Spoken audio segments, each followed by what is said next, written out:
안녕하세요. 저는 징글징글한 인연들을 끊어내고 새로운 마음으로 새 출발하고 있는 여자입니다. 세상엔 서로 다른 성향을 가진 사람들이 존재하다 보니 별의별 일들이 다 있더라고요. 제가 그런 일을 겪을 줄은 몰랐고 그 이야기를 어디서 내뱉기도 쪽팔릴 정도예요. 결혼은 미친 짓이라고 했는데 저는 사랑에 눈이 멀어서 그 미친 짓을 했던 거예요. 제가 할 일이 없어서 이것저것 보다가 우연히 여기에 올라온 사연을 듣게 됐었는데 제 이야기도 여기에 올려보면 어떨까 싶더라고요. 속 시원한 복수를 했는지 모르겠지만 그래도 제 나름대로 복수를 해주었기 때문에 이 짜릿한 감정을 여러분들께도 공유해드리고 싶었어요. 제가 남편이랑 결혼하게 된 건 올해로 3년 전쯤이었을 거예요. 부모님은 제가 외동딸이니 처음이자 마지막 딸의 결혼식이라며 저희 결혼식을 성대하게 해주셨어요. 그때까지만 해도 장난으로 웃으면서 부모님께 딸 2번 결혼하면 어쩌려고 이렇게 쏟아붓냐고 했었는데 말이 씨가 된다고 제 말이 정말 씨가 되어 이렇게 이혼을 하게 됐네요. 사람은 항상 말을 조심해야 한다고 했는데 직접 겪어보니 저 말을 뼈저리게 느끼게 되었어요. 저는 당시 15년 지기에 제일 친한 친구가 있었어요. 그 친구가 소개해줘서 저와 남편이 만나게 됐었어요. 친구가 저와 친구면서 남편과도 친구여서 소개를 해준 것이었거든요. 그땐 친구와 저는 13년 된 사이였고 남편은 친구와 5년 알고 지낸 사이였어요. 친구는 결혼식 입장을 앞두고 있는 순간까지도 남편보다 제가 더 아깝다면서 결혼 다시 생각해보라고 울상인 표정으로 말을 하더라고요. 친구가 그렇게 말할만 했던 게 저희 집안이 조금 잘 살아서 집안도 남편 쪽이 더 기울고 남편은 평범한 직장인에 저는 대기업을 다니고 있어서 직장으로 따져도 남편이 더 기울었어요. 아무래도 그 친구는 15년 동안 항상 자신의 옆에 붙어있던 제가 결혼한다고 하니 시원섭섭한 마음에 괜히 이것저것 딴지를 걸며 툴툴거린 것 같았어요. 더군다나 5년간 알고 지냈던 자신의 친구와 결혼을 하니 친구 2명을 한 번에 잃는 기분일 거잖아요. 저희가 결혼하게 되면 앞으로는 가정에 충실해야 할 것이고 항상 자신과 붙어있던 저희는 서로를 신경 쓰느라 더 이상 자신과 놀아주지 않을 거라는 생각을 한 거예요. 저는 결혼해서도 변함없이 같이 놀러 다닐 거고 붙어있을 거니 걱정하지 말라면서 친구를 달랬어요. 여전히 제게 서운한 마음이 풀리지 않았는지 늘 친구가 먼저 연락했었는데 제가 결혼한 후에는 연락을 도통하질 않았어요.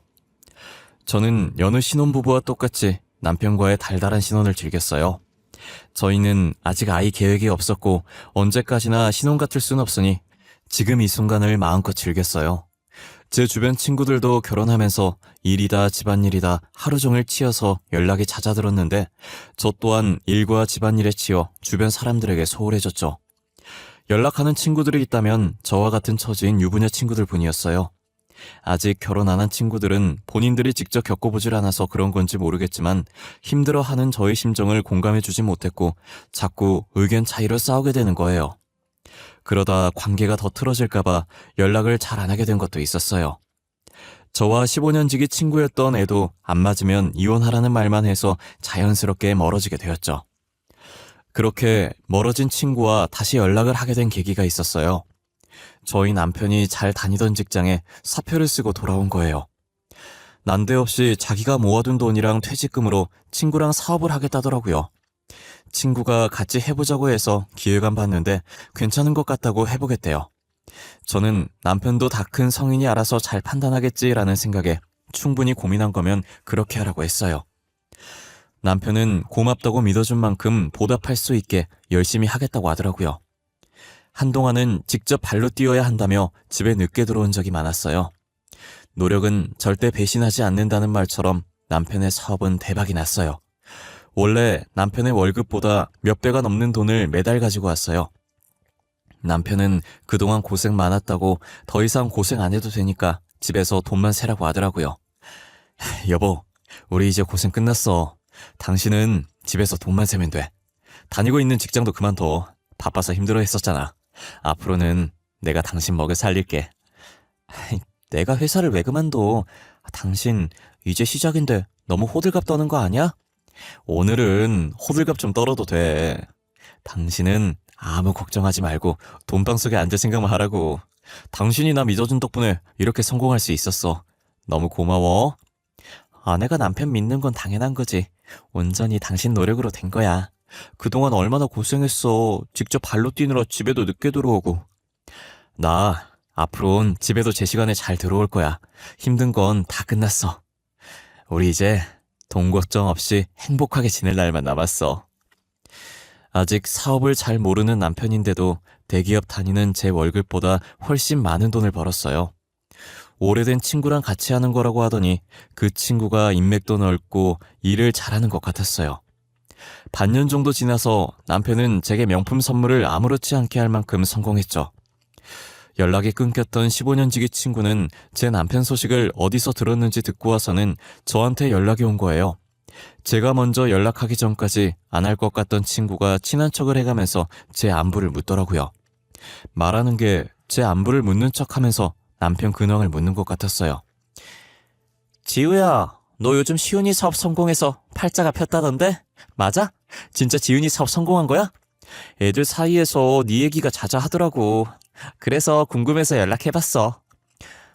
희영아, 넌 오랜만에 나한테 연락해서 한다는 말이 그거야? 그래, 나 요즘 팔자 폈어. 너가 들은 대로 남편 덕분에 새삼 살고 있어. 그래? 잘 사는 것 같네.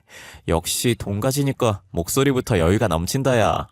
시훈이는 요즘 잘 지내니? 우리 안 본 지 오래된 것 같은데. 그렇게 궁금하면 우리 남편한테 직접 연락하지 그랬니? 보니까 내 안부보다는 남편 안부가 더 궁금한 것 같던데? 에이, 무슨 소리야. 네 안부 궁금해서 연락한 거야, 지지배야. 그리고 내가 남의 남편한테 어떻게 연락해. 괜히 연락했다가 이상한 소리나 듣지. 친구는 그 뒤로도 제게 쓰잘데기 없는 연락을 자주 했었어요. 물론 친구 입에서 거론된 사람은 대부분 저희 남편이었지만요. 눈을 반짝이면서 남편 안부를 묻길래 그럴 거면 남편한테 직접 연락하라고 했어요. 친구는 제가 허락한 거라면서 나중에 연락했다고 딴 말하지 말라더라고요. 저는 귀찮아서 알겠다고, 그러니까 앞으로 저한테 쓸데없는 얘기하면서 붙잡아두지 말라고 했어요. 그러다 제가 며칠간 지방 출장을 가게 되어 집을 비우게 됐어요. 제가 없어도 알아서 잘 챙겨 먹고 집 정리 잘 해놓는 사람이라 별 걱정 없이 출장을 갔어요. 저는 출장을 끝마치고 피곤한 몸을 이끌고 집으로 돌아왔어요. 옷 주머니에 있던 쓰레기를 버리려고 쓰레기통 앞으로 갔는데 스타킹이 버려져 있더라고요. 여보, 잠깐만 이리로 와봐. 쓰레기통에 있는 거 이거 스타킹 아니야? 스타킹이 왜 여기 버려져 있어? 나 없는 동안 누가 왔다 갔어? 아니, 왔다 가긴 누가 왔다 가. 우리 집에 왔다 갈 사람이 어딨어. 그럼 이게 왜 여기 있냐고. 누가 왔다 간 거 아니면 누구 건데. 이 집에 당신밖에 없었을 텐데. 그럼 당신이 신고 버린 거야? 미쳤어? 내가 그걸 왜 입어? 이거 그냥 어제 청소하다가 침대 밑에 굴러다니길래 한쪽에 놔두려다가 밑에 살짝 뜯어져 있길래 버린 거야. 그랬어? 내가 까먹고 안 치워서 이리저리 굴러다녔나 보다. 잘 버렸어. 그런데 왜 그렇게 당황해? 도둑이 제발 저린다던데. 나한테 뭐 잘못한 거 있어? 아니야. 너한테 잘못한 게 뭐가 있어. 그냥 나도 순간 스타킹 버린 거 깜빡해서 당황한 거야. 남편은 제가 스타킹을 들고 추궁하자 눈에 띄게 당황해하는 거예요. 저는 남편의 반응에 혹시라도 제가 집을 비운 사이 이상한 일을 저지를 줄 알았는데 알고 보니 제 스타킹이었더라고요. 제가 가끔 퇴근이 늦어져서 급하게 저녁 준비한다고 안방에서 옷 갈아입고 나가면 스타킹을 아무렇게나 벗어두고 주방에 갈 때가 많았거든요. 그러다가 저녁 차리고 설거지 하다 보면 스타킹의 존재를 완전히 잊어버리고 아무 생각 없이 걷다가 발로 차서 침대 밑으로 들어갈 때가 종종 있었어요. 이번에도 스타킹이 제 발에 치여서 침대 밑으로 들어간 것 같더라고요. 저는 자주 일어나는 일이라 그 스타킹에 대해 대수롭지 않게 생각했었어요. 남편도 평소에 스타킹과 친한 사람이 아니니 갑자기 제가 스타킹 집어들고 추궁하면 당황스러울 수 있을 것 같았어요. 그래서 별말 없이 장난 좀 치다가 시간 맞춰서 저녁을 차려줬어요. 그리고 며칠 뒤 친구가 자기 이사하는 것 좀 도와달라고 하더라고요. 무슨 이사냐고 했더니 평생 이렇게 부모님 밑에서 살 수 없다며 드디어 독립을 했다더라고요. 저와 남편은 처음 자취하는 친구를 도와주러 이삿짐 정리가 얼추 끝날 때까지 자주 가서 도왔어요.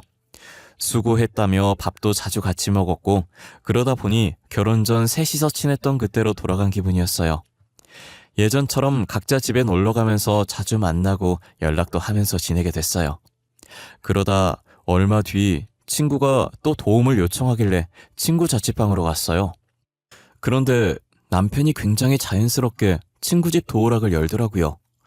저희가 갈 때 항상 벨을 누르면 친구가 문을 열어줬어서 비밀번호를 몰랐었어요. 저도 모르는 비밀번호를 남편이 왜 알고 있는지 의문이 들더라고요. 뭐야? 당신이 희영이 집 비밀번호를 어떻게 알아? 나도 모르는 걸. 혹시 당신 희영이 집 자주 가? 이렇게 외울 정도면 자주 왔다는 건데? 아니, 희영이가 잠시 장 보러 갔다 온다고. 혹시나 자기가 없으면 밖에서 기다리기 좀 그러니까 먼저 들어가 있으라고 문자로 비밀번호 알려줬었어. 아, 그래? 걔는 나한테 보내도 될 걸 왜 오해하게 당신한테 보냈대? 그러게. 아이, 누구한테 보냈든 뭐가 중요해. 우리 다 같이 친구였는데 밖에서 기다리는 것보다 이렇게 안에 들어와서 기다리니까 좋다. 그치?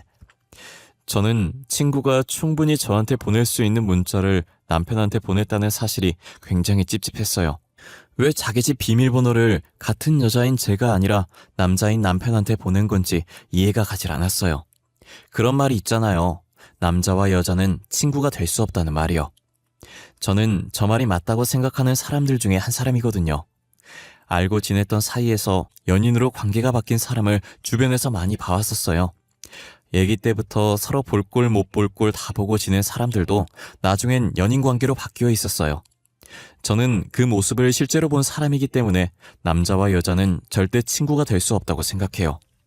지금은 겨우 문자 하나지만 이런 관계가 계속 지속된다면 언젠가는 저도 남편과 친구를 의심할 수밖에 없다는 생각이 들어요.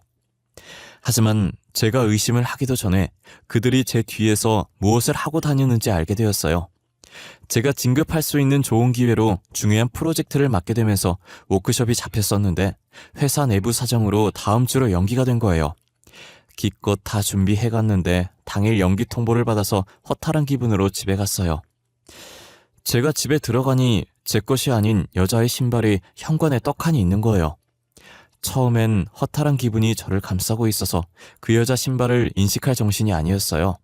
그래서 놓여져 있는 여자 신발을 제가 발로 살짝 밀어서 그 자리에 제 신발을 벗어뒀죠.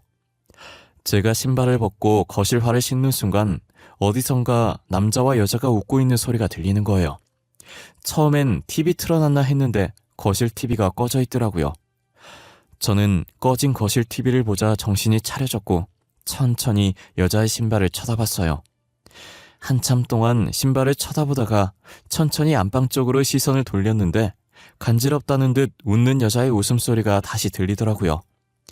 저는 휴대폰을 들어 카메라를 켰고 그 상태로 조심스럽게 안방으로 향했어요. 웃음소리가 점차 가까워졌고 저는 심호흡을 한 번 한 뒤 안방문을 열고 카메라를 들이밀었어요. 다정하게 나란히 누워있었는데 여자가 누군지 확인할 틈도 없이 제 손은 카메라 셔터를 마구 눌렀어요.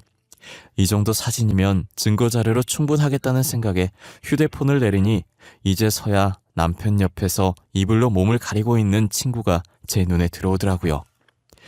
뒤늦게 사태 파악이 됐고 남편과 친구가 나란히 있는 모습을 보고 소리를 질렀어요.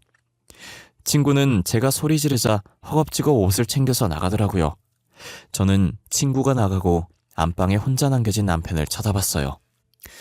남편은 저와 눈이 마주치자 헐레벌떡 제 앞에 와서는 무릎을 꿇더라고요. 여보, 있잖아.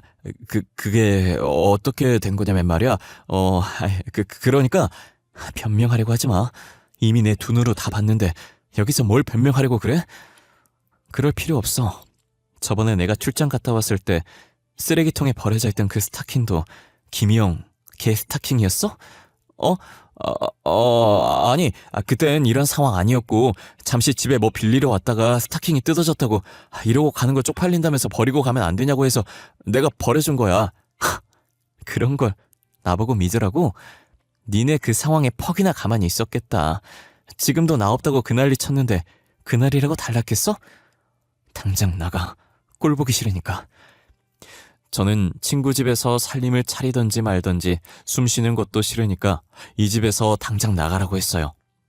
남편이 이혼은 안 된다고 자기가 며칠만 밖에서 지낼 테니 저보고 그동안 화 풀고 있으라고 하더라고요.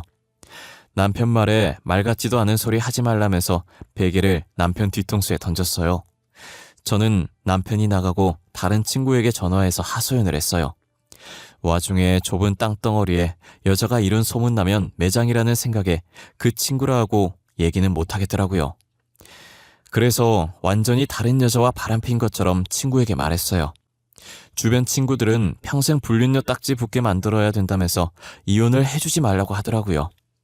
이혼해주면 둘이서 좋다고 만날 텐데 그럼 제가 그들한테 지는 거라고 하면서요. 저는 친구들 말을 듣고 이혼을 해주지 않고 있었어요. 남편이 며칠 뒤 집으로 들어왔고 저희는 각방 생활을 했어요. 집만 공유하고 같이 살면서 철저히 남처럼 행동했죠. 남편과 친구가 저 몰래 계속 만나는 것 같았지만 더 이상 신경을 쓰지 않기로 했어요. 저는 하루 연차 내고 기분 전환을 할 겸 안방 인테리어를 완전히 바꾸고 있었는데 옷장과 옷장 사이를 벌리니 틈 사이로 서류 봉투가 하나 떨어지더라고요. 떨어진 서류 봉투를 들어올리니 뭐가 들은 건지 꽤나 무거운 거예요. 두툼한 게 서류가 많이 들어있었고 남편이 놔둔 것 같길래 옆으로 빼놨어요. 그런데 여자의 촉이 무서운 거라고 괜시리 저 봉투 안에 든 서류들이 보고 싶어지는 거예요. 볼까 말까 고민하다가 봉투를 열었는데 명부가 하나 나오더라고요. 혼자서 아무리 봐도 이게 무슨 명부인지 모르겠는 거예요. 저는 혹시나 하는 마음에 변호사 친구를 찾아가서 봉투를 내밀었어요. 친구는 제게 받은 봉투 속 명부를 자세히 보더니 미간에 주름이 들어가더라고요. 왜 그래? 이게 무슨 명부인데? 도대체 무슨 명부길래 네 표정이 점점 썩어 들어가? 드라마에 나오는 안 좋은 거 엮어 있는 명부야? 그런 거야? 혹시 너네 남편 무슨 일 하는지 물어봐도 되나? 이 명부 내용이 조금 심각한 것 같은데. 남편 무슨 일 하는지는 잘 모르는데 그냥 사업하는 것만 알고 있어. 일부러 내가 참견하는 것 같아서 자세히는 안 물어봐서 몰라. 지우야, 이런 말 해도 될지 모르겠지만 너네 남편 아무래도 사기꾼인 것 같아. 너까지 피해보기 전에 하루라도 빨리 이혼하는 게 좋을 것 같은데. 알고 보니 남편은 사업을 하는 게 아니라 순진한 사람들을 상대로 사기를 치고 다녔었어요. 부동산 쪽으로 사기를 치고 있었고 그 명부는 남편이 돈을 빼돌린 내역들이 적혀있는 명부였어요. 변호사 친구는 꽤 큰 건인 것 같다고 피해보기 전에 남편과 이혼을 하라고 했어요. 저는 명부를 다시 들고 변호사 사무실을 나왔고 들고 온 명부를 원래 위치에 뒀어요. 이혼하라는 변호사 친구의 말에 저번에 찍어뒀던 증거들로 이혼 소송을 준비했어요. 남편과 친구를 상대로 이혼 소송과 상간녀 소송을 했고 서류 접수를 한 날 친구를 찾아갔어요. 그 일 이후로 첫 대면이라 그런지 친구가 저를 보고 흠칫 놀라더라고요. 나 너랑 싸우러 온 거 아니야. 내가 남편 놓아주려고 이 말 하러 온 거야. 내가 남편 놓아줄 테니까 이제 둘이서 편하게 만나. 진짜야? 나중에 딴 말 하기 없기다. 분명히 네가 네 입으로 시윤이 놓아준다고 한 거야. 알겠어. 이미 이혼 소송하고 오는 길이야. 그리고 너한테도 상간녀 소송 걸었어. 이건 15년 지기 친구 배신한 벌이니까 너무 억울해하지 말고. 그래, 나 사실 너보다 먼저 시윤이 좋아했었어. 솔직히 나는 둘이 잘 될지 모르고 소개해준 거거든. 지금이라도 시윤이 놓아줘서 고마워. 그리고 미안해. 나 용서하지 마. 용서 안 해도 돼. 안 그래도 용서할 생각 없었어. 너네 둘 내가 두고두고 저주할 거야. 내가 죽는 날까지 너네 저주하다 죽을 거야. 그러니까 너넨 평생 나한테 미안해하면서 살아. 그리고 앞으로 마주치지 말자. 친구에게 차분한 목소리로 남편과 이혼하겠다고 이제 둘이서 편하게 만나라고 했어요. 친구는 제 말에 미안하다면서 자신을 용서하지 말라고 흐느꼈어요. 저는 용서할 마음이 전혀 없고 평생 저주할 거라는 말을 남긴 채 먼저 일어났어요. 그리고 곧장 집으로 가서 제 짐을 챙겼고 원래 위치에 놔뒀던 남편의 명부를 제가 같이 챙겼어요. 집 나오기 전에 남편 보라고 탁자 위에 다시는 연락하지 말고 우연이라도 마주치지 말자는 쪽지와 함께 이혼소송 서류를 가지런히 올려두고 나왔어요. 남편이 집에 와서 서류를 받는지 제게 전화를 했었지만 저는 끝까지 받지 않았어요. 그렇게 전 남편과 친구에게 위자료를 받았고 그 둘은 이혼하길 기다렸다는 듯 혼인신고를 했더라고요. 뻔뻔하게 바람은 폈지만 주변 사람들한테 눈치는 보였는지 결혼식은 하지 않았어요. 저는 전 남편의 명부를 들고 언제 터뜨리는 게 가장 좋을지 생각했어요. 제 경험상 신혼생활이 3개월까지는 여전히 연애하는 기분 들고 행복하더라고요. 그래서 가장 행복할 3개월 차에 접어들었을 때 전 남편의 명부를 경찰서에 넘겼어요. 명부엔 그동안 전 남편이 돈을 빼돌린 내역들이 굉장히 세세하게 적혀 있어서 명부 하나만으로도 전 남편을 교도소에 집어넣기엔 충분하더라고요. 게다가 엎친 데 덮친 격으로 피해자들도 같은 시각에 전 남편 집을 찾아간 것 같았어요. 친구가 다급한 목소리로 제게 전화를 해서 급한 일이 있다고 당장 만나자고 하더라고요. 도대체 무슨 일로 사람을 오라가라 하는 거야? 내가 앞으로 마주치지 말자고 했을 텐데. 너 일부러 그런 거지? 이시훈 사기꾼인 거 알고 일부러 나한테 떠넘긴 거지, 맞지? 지금 사람들 집으로 찾아와서 돈 될 만한 물건들 가지고 가고 난리야. 이시훈 그놈은 새벽에 몰래 도망갔고. 아, 이시훈 사기꾼이래. 난 몰랐네. 어머, 어쩐다니. 너네 집 난리도 아니겠다. 참. 그럼 너네 집은 어떻게 되는 거야? 그거 이시훈 명의 아니야? 그 집? 야, 말도 마라. 그거 이시훈 명의로 된 자가인 줄 알았는데 월세 살고 있었더라? 심지어 월세까지 밀려서 집주인이 나보고 월세 내놓으라고 난리도 아니야. 진짜 엎친 데 덮친 격이네. 그것도 다 네 업보지. 어쩌겠어. 그치? 그리고 나 지금 너 넋두리 들어줄 시간 없어. 그럴 사이도 아니고. 나 지금 바빠서 이만 가볼게. 친구는 피해자들 피해서 나왔는지 머리도 산발에 옷도 후줄근하게 와서는 꼴이 말이 아니더라고요. 와중에 전 남편은 친구만 놔두고 필요한 짐 챙겨서 새벽에 몰래 도망을 갔더라고요. 아마 짐 챙기면서 명부 없어진 거 알고 그거 찾느라 애 좀 많이 먹었을 거예요. 그래도 도망가고 없는 걸 보면 명부 찾다가 포기하고 간 듯하네요. 전 남편은 도주한 지 1달 만에 잡혔고 합의할 돈이 없어서 징역을 살게 됐어요. 과연 전 남편은 진짜 합의할 돈이 없어서 합의를 안 했을까요? 저는 도주했던 동안 사기쳐서 받은 돈을 다른 곳에 숨겨두지 않았을까 하는 생각을 해요. 그 돈까지 찾아서 완벽한 복수를 해주고 싶었지만 어디에 있는지 찾을 방도가 없으니 포기했어요. 그 와중에 친구는 전 남편의 아이를 임신했더라고요. 너무 늦게 알아서 이미 아이가 조금 큰 상태였어요. 친구는 울면서 저를 찾아오더니 말할 사람이 저밖에 없다고 미안하다더라고요. 다신 만나지 말자고 했는데 이렇게 계속 찾아와서 미안해. 그치만 말할 사람이 너밖에 없었어. 나 시은이 아이 임신했어. 어떡해? 이미 아이가 커서 수술도 못한대. 너 그렇게 될 동안 임신한 거 몰랐던 거야? 그게 말이 돼? 아무런 증상도 없었어? 그동안 월경도 안 했을 거 아니야. 원래도 일정치 않아서 이번에 꽤나 오래 안 하는 건가 했지.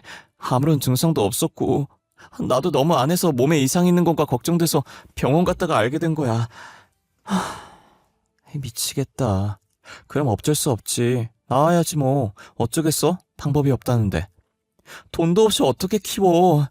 돈이라도 있으면 나도 이런 걱정 안 하고 나와서 키웠지.